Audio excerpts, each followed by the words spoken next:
One of the other things this proverb does is it tells us what thinking is. What thinking is. Thinking is the receiving of information through our senses, and then kind of categorizing that information into appropriate buckets. Now, in this proverb, the buckets are right or wrong, because this is like a court case in a sense. This is one person bringing a charge against another or something like that. But those aren't the only buckets that we use when we think.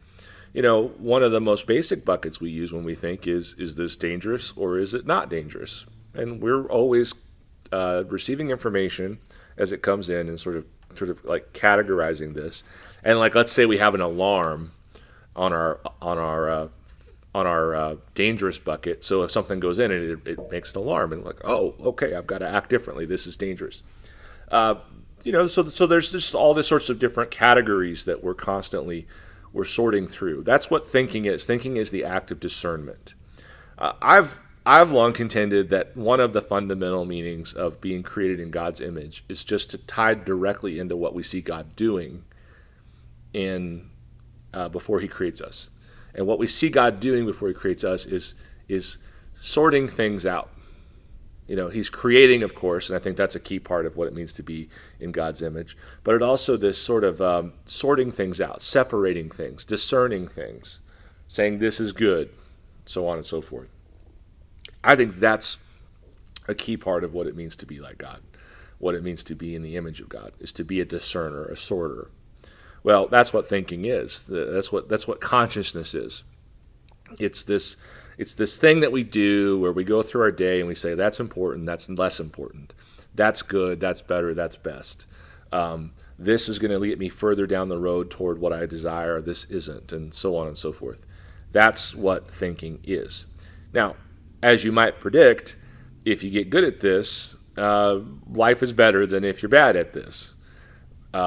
We all know people who are bad at this, and their life is kind of rough because they're just not good at thinking. That's one of the things that we can just understand as an inference in this proverb, is that Solomon is telling his son, hey, I want you to be good at this. I want you to be good at this. And if you're good at this, your kingdom is going to be better. And of course, that's the other piece, is we're rulers. We have our own kingdoms, we have our own domains, we have our families and our finances and our bodies and all these other things that we've got to rule and subdue. And in order to do that, we've got to be good at thinking and discerning and sorting. Another piece of this has to do with just being a worker for justice. Built into this proverb is just the idea that rulers have to decide who's right and who's wrong. Now, if you're a judge, like in real life, like that's your job, or a policeman or something like that. I mean, your ability to discern right and wrong is really important in a very obvious way. But even if you're not, no matter what your job is, you may not be officially a decider, but you need to be on the side of right. You need to be against wrong. You need to love what is good and hate what is evil. You need to be voicing declarations, not too soon, because that's another thing the Proverbs is teaching us, but you need to be voicing declarations of, this is good, this is bad. And you need to do that because you are called in Christ to be a worker of justice.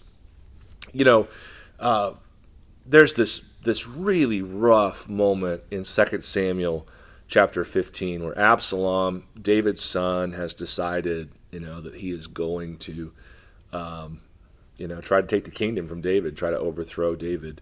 And he does it in such a satanically insidious way. He goes outside the gate where people would come in from the country to have their cases heard by the king, and he intercepts them before they get to the king. And he says, I'm sorry, but there is nothing like that here. There is no process of adjudication. Your case cannot be heard, and so on and so forth. And I think that's just a straight up lie. And what it says, though, is it says that and by this, Absalom stole the hearts of the men of Israel.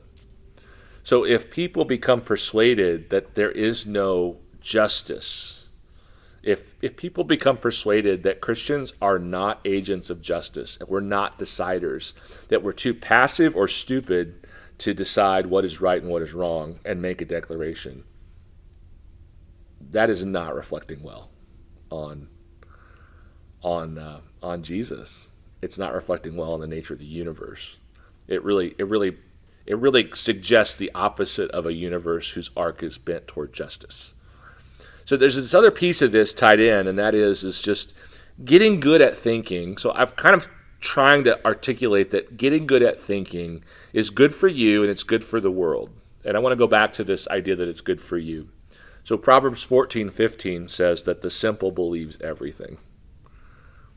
And again, if you aren't good at thinking, if you don't even know how to apply Proverbs 18:17, for instance, you're just going to be gullible. And not only is that going to mess you up, but people who are falsely or wrongly accused are going to experience great harm because of people's of your or someone else's inability to process information. Now, I've been the beneficiary for a long time of people who are good thinkers, and I've been more blessed by people who are good thinkers than I've been hurt by people that are bad thinkers.